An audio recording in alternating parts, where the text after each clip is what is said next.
മാസങ്ങൾ പെട്ടെന്ന് കടന്നുപോയി. ഓമനയിൽ ഒരു കുഞ്ഞ് പൂർണ്ണ വളർച്ചയിലെത്തിയതിന്റെ സകല ലക്ഷണങ്ങളും കാണിക്കുവാൻ തുടങ്ങി. പക്ഷെ എപ്പോഴും അവൾ ഭയങ്കര സങ്കടത്തിലായിരുന്നു. ഒരു ദിവസം ഭർത്താവ് കുഞ്ഞനന്ദൻ അവളോട് കാര്യം തിരക്കി. "നീ എന്തിനാണ് എപ്പോഴും ഇങ്ങനെ വിഷമിച്ചിരിക്കുന്നത്?"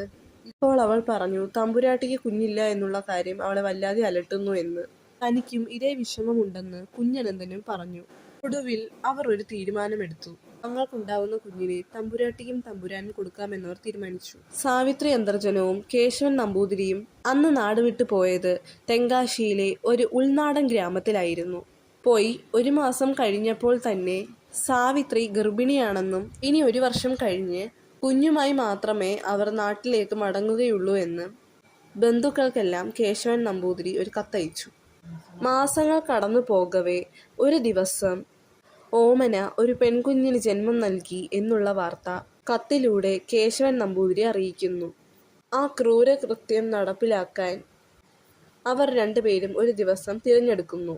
അങ്ങനെ അവർ പല തന്ത്രങ്ങളും മെനയാൻ തുടങ്ങി.